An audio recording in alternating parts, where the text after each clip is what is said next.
Weekly. Welcome to Discovery Weekly, a bonus show from the podcast Discovery Show about everything else we discovered throughout the week that is not podcast related. I'm Zach. I'm Kirk. And I read a pretty cool National Geographic article about the many different types of animals that play dead, because it's something everybody thinks of playing possum, but there's several of these that do this. And it's also something that's interesting to scientists because it is a very risky move, because you are going to pretend you're dead. And if whatever is trying to kill you doesn't believe you, you've just given up, and it's very easy for it to kill you afterwards. So, or if whatever's trying to kill you is just like, oh, sweet, I didn't even have to kill it. It's already dead. Yeah. It doesn't seem like a really good tactic in a lot of ways. It isn't. It isn't. And that's why it's so interesting for them, because it's you're going big. This gamble's for real. You're going for it. So here's a great word for you. Scientifically known as thanatosis, or tonic immobility, playing dead occurs across the animal kingdom, from birds to mammals to fish. The possum, it says, is the most famous death faker because it really is crazy. I don't know. They're very common down here. And my dog used to get them. Like, she would just catch them, and they will literally just lay there. They'll open their mouth and their tongue will fall out, and they will just lay on the ground. And even if you poke it with a stick, you can like see it breathing, but it won't move. And it'll just lay there. And if you leave it there, it'll go away. But basically, it also excretes things to make it smell bad, so that hopefully you don't want to kill it. And also guinea pigs and rabbits do the same thing. And a bunch of different types of snakes do the same thing. There are several birds that do the same. Japanese quail, domestic chickens. I've never seen them do that. Wild ducks apparently do it. I think a lot of times they do this when they're being preyed upon.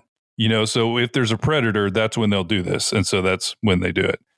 And sharks apparently will also do kind of the same things. There's lots of invertebrates that do it. So all over the place, there's animals that do this. I'm trying to think, what is attacking a shark? Another shark that they're going to do this? I think it's usually sharks or whales.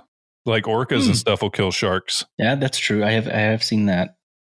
Well, but yeah, so in TV. general, they're pretty high up on the food chain, so they don't have a lot of stuff.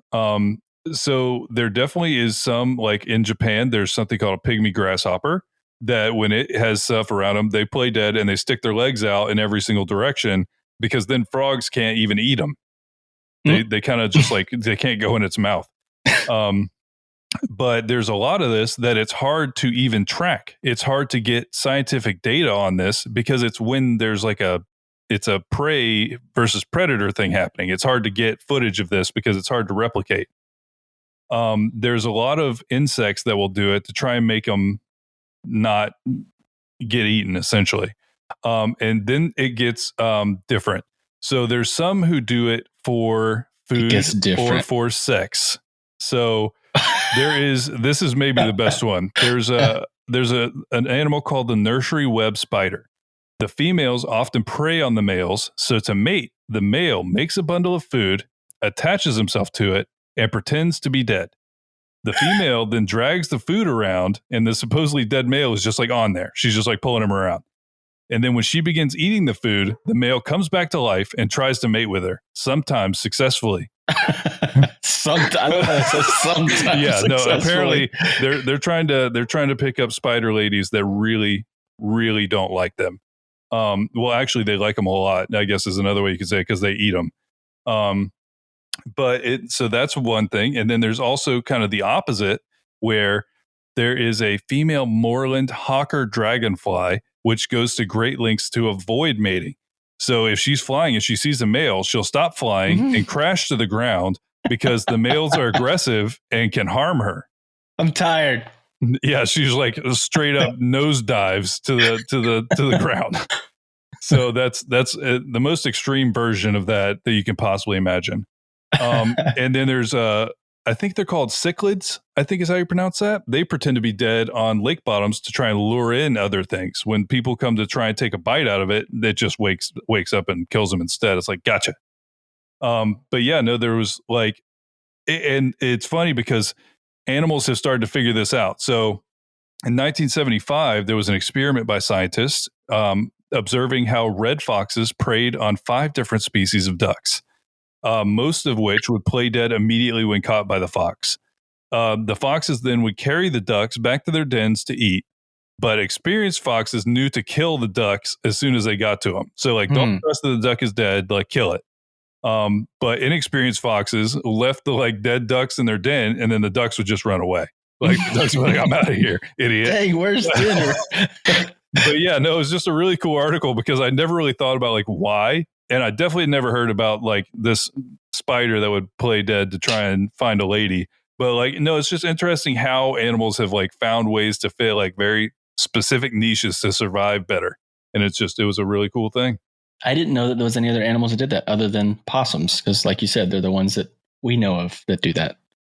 And I guess technically it's an opossum, right? I think we're just too Southern for that. I can never like do it. I found an article that's also about an animal that was made dead, not played dead. Was made dead. It's an article about the hanging of the Hartlepool monkey. So this is a legend. This is a legend about something that happened in the early 19th century. This is during the Napoleonic Wars. It says a shipwrecked monkey was hanged by the people of Hartlepool, believing him to be a French spy. To this day, people from Hartlepool are affectionately known as monkey hangers. Monkey hangers. That is the worst nickname you can get. But it's interesting. A monkey. And wait, did you say they thought it was a French spy? So here's the story. So a French ship was spotted floundering and sinking off the Hartlepool coast. Suspicious of enemy ships and nervous of possible invasion, the good folks of Hartlepool rushed down to the beach where amongst the wreckage of the ship, they found the only survivor, the ship's monkey, which was apparently dressed in a miniature military-style uniform. Wait, what is a ship's monkey? I don't know. It sounds like something that I would have seen in like Pirates of the Caribbean or something. Yeah, but I thought that was, I didn't realize that was a thing that actually happened. I don't know. There's actually a little bit of a dark side to that as well that we'll get to. Hartlepool is a long way from France, and most of the populace had never met or even seen a Frenchman. Some satirical cartoons of the time pictured the French as monkey-like creatures with tails and claws. So perhaps the locals could be forgiven for deciding that the monkey in its uniform must be a Frenchman or a French spy. This is my favorite part. There was a trial to ascertain whether the monkey was guilty of spying or not. Oh, God. This is Monty Python. Yes, this actually happened. Well, actually, technically, it's still a legend. We don't know if it actually happened. However, not unsurprisingly, the monkey was unable to answer any of the court's questions and was found guilty. Did they think it was just because he spoke French? He's like, listen to me. I don't understand you guys. I don't speak anything other than French. The townsfolk then dragged him into the town square and hanged him. There is a dark side to this story. It's not already dark. They hung a monkey because they thought it was a French spy. It gets darker. Yeah. Oh, it gets worse. Oh, God. There could perhaps be a darker side of the tale. Maybe they didn't actually hang a monkey, but a small boy. Oh, God. Or a powder monkey, which is what they called, the little boys that they would employ on warships that would help load the cannons and, stuff like that. Hopefully that's not what happened. I don't know I do know what's better. But if those are the two options, hopefully it was a monkey, but that's all bad. And I did Google, why were there monkeys on ships? And apparently they just had them to entertain sailors. Like it was like a pet. And they would just kind of be doing monkey things on a boat. And that was all it was. Makes sense. Get bored when you're in the ocean. Over the centuries, the legend has been used to taunt the residents of Hartlepool. Indeed, still today, at football matches between local rivals, Darlington and Hartlepool United, the chant, "Who hung the monkey?" can often be heard. Who hung the monkey? Wait, is that supposed to be a burn, right? Like you idiots hung the monkey? I guess, but they've leaned into it really hard. That's what I can't figure out is if they're like, we're proud of this. We're proud that we killed that stupid French monkey. Hartlepool United, which is the team, their mascot is a monkey called Hangus. What? Hangus the monkey. That is, all of that is insane. And the local rugby team, the Hartlepool Rovers are also known as the Monkey Hangers. They really have fully embraced this. They've just embraced it. It's just a crazy story. I don't know if the legend is true or not, but it is a crazy story. It's also kind of funny if there was like a monkey in a little Frenchman suit, and they're like, this is the bad guy. I don't. I mean, first of all, it's hard to even like begin with that like era. It's like, oh, okay, that's we asked him questions and that monkey didn't say anything, so we know that he's a spy. And it's like, okay, that's just all right, sure, you dum-dums. Good old 1900s, or what is it, 19th century? Yeah, so 1800s. Yeah. I saw something, and we've talked a lot about Atlas Obscura. They are not a sponsor. We just really love their stuff. And I found out something that they're up to that I kind of want to get involved in. There is a company called Literati. And what they do is they kind of have curated book clubs. And one of the most recent ones is Atlas Obscura. Atlas Obscura has a book club where you can they will send you, I think they send you a book each month, and you're part of this whole thing. And so I was looking at this. That sounds really cool. It's really cool. There's like discussions, there's in-app discussions, there's invites to Q&As with authors. There's one curated book delivered monthly, and they send you a little box, with like some cool stuff in it. And like I saw this, I was immediately like, oh, this is cool. But then I saw that when you like sign up for this Literati service, you get all 12 plus book clubs. And what they've done is they work with a wide variety of different people to try and build like book clubs based on them curating it. So the kind of the list here, it's pretty strong just starting out. You have Steph Curry, from the Golden State Warriors. Yeah.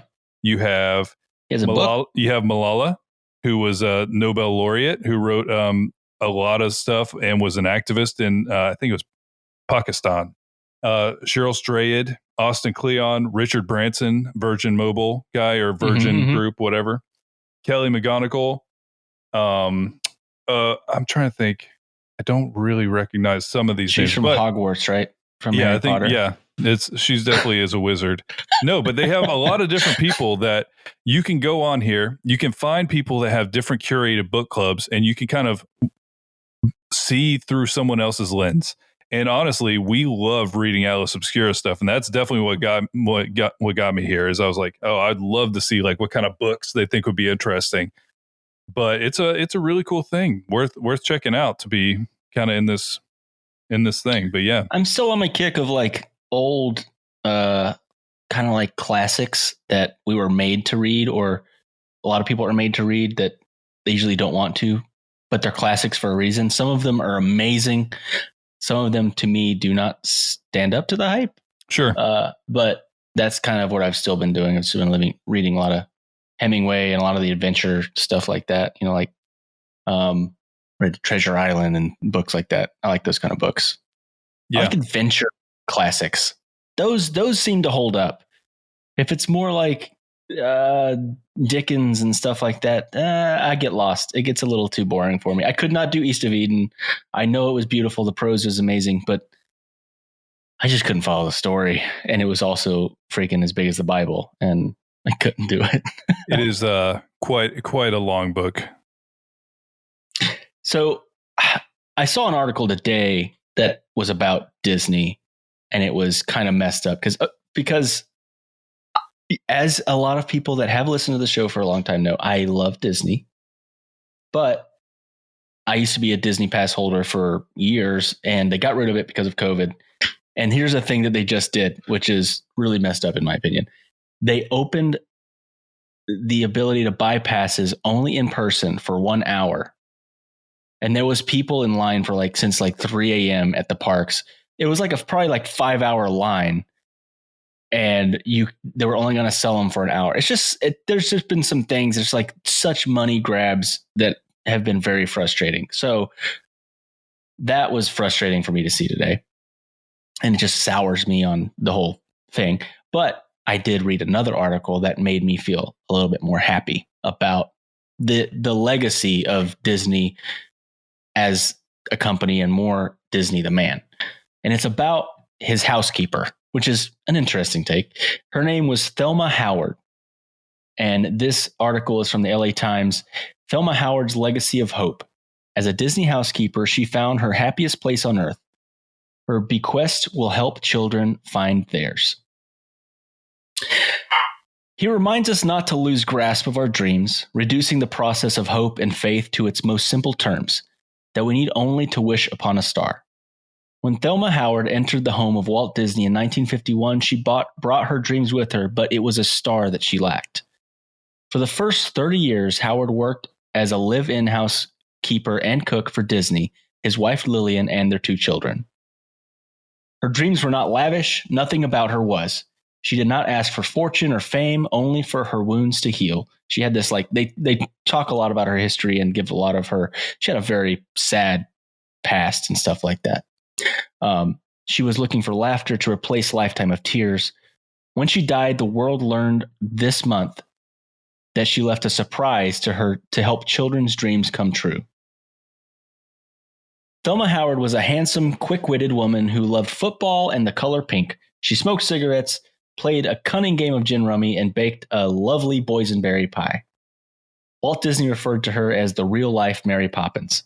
Although her nickname around the house, why do kids not be able to say names right? And usually the names they make up don't make any sense. I mean, kids are Her stupid. Her name around the house was Foo-Foo, which is the closest one of the Disney children could come to saying Thelma. That makes sense. That's pretty close. Foo-Foo is very close to Thelma. Howard was treated with fondness and shared in the family's ups and downs. And here's where the story kind of like makes sense. It says each holiday season, Walt Disney, would reward her and other employees with a gift of Disney stock. Of course, it wasn't worth much at the time, and many employees would have preferred cash, but he had stock and no cash, which is very true of Disney early on. But just recently, she died last June 10th, days before her 80th birthday, and was buried in a pink casket at Forest Lawn in the Hollywood Hills overlooking Disney Studios. Last Tuesday was the first meeting of the Thelma Pearl Howard Foundation Board of Directors charged with carrying out her final wish. In her will, half of her estate was left to her son, Michael, now in his mid-50s and living in Long Beach home. The other half was to benefit disadvantaged and homeless children. All in all, it totaled over $9 million. Wow. Yeah. Said it was discovered that she had never sold any of her Disney stock, which through numerous splits had grown to 192,000 shares. Between 1980 and 1993, the stock has increased in value tenfold and was valued at $8.39 million. Her property and savings pushed that total to over $9 million. So basically, and she didn't even, it sounds like she didn't benefit from it at all in her life because she was just kind of someone that was always frugal and didn't really care for, the trappings of money, but she always wanted to care for other people that were disadvantaged. So that's where she allotted a lot of her, her money when she passed away. It was a great story. And there's a lot of other stuff in there about her life. And of course, when she got sick and old, people trying to take advantage of her, which is just so messed up. So messed up. Yep. Literally, there was a person that said he was married to her and tried to take all of her money. The attorneys found that there was nothing that could corroborate a marriage, and he ended up still settling with $24,000. Basically, just because he said she was. It's just crazy. Yeah, people are horrible when it comes to money. But she actually, all the way to the end of her life, was still in contact with one of the children, Diane Disney. Diane would still send her flowers to her nursing home like every week and everything like that. So she really did mean a lot to the family. And I just thought it was really kind of a heartwarming story. No, that's really cool. This is not so much heartwarming as it is interesting. There is a new gadget that turns any alcohol into soft serve ice cream, including beer and cocktails. So, in the past, you weren't able to really do this very well. They would make like Okay. slushies, because it's very difficult to freeze alcohol. And so they found a way. This company, I can't remember what they're called right now. Oh, they're called Below Zero. Below Zero has figured out a way to take any beverage you want to and turn it into a soft serve ice cream cone. And so what they're doing is, and it's comes in at like 4,300 euros. It's pretty expensive. Yeah. But bars are buying it. I was going to say, but that's not bad for a bar tool. Right. So bars will just buy it. And so essentially you can just get your drink as an ice cream cone. But because the freezing point of alcohol was so much lower than it is for anything else, it would always mess up the texture of it to even try and do it. But what's the secret? The secret is they have discovered a way of, it sounds like they're using a nitrogen-based gel that wraps around the alcohol molecules and can be frozen easier. So it's like they found a way to encapsulate the alcohol in something that can be frozen, and it comes out like soft serve. It's not like the ice cream you keep in your freezer. It's like softer than that, but you basically don't lose anything. If you put in a Mai Tai, you are going to get like the exact same out as you put in, same alcohol percentage, same like flavor profile. They do have to decarbonate things that are like whiskey and Coke or whatever. They would have to take the carbonation out, but it ends up that seems like out a crappy ice cream thing anyway. Oh, Mai Tai sounds nice. Yeah, no, Mai Tai would be great, or like a pina colada even. It would just be refreshing. Heck yeah.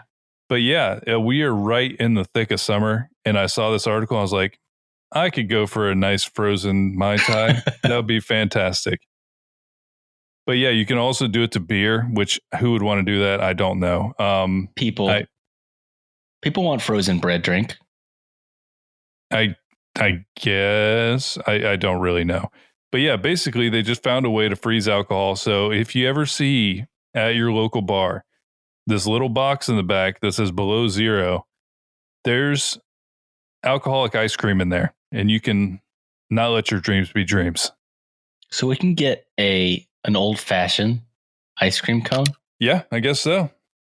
Yeah, it just tastes like whiskey mostly. Know. I'm trying to think of how that would taste. I don't know. I don't know if I like it or not. That one seems like, I don't know. It's really hard to tell. But I would like to find out. Yeah, I would try it. I would find out. I would find out. All right, well, I think that does it for this week's episode of Discovery Weekly. Thank you guys so much for tuning in, and we'll talk to you guys next week. Bye-bye. This was a podcast from the Podfix Network.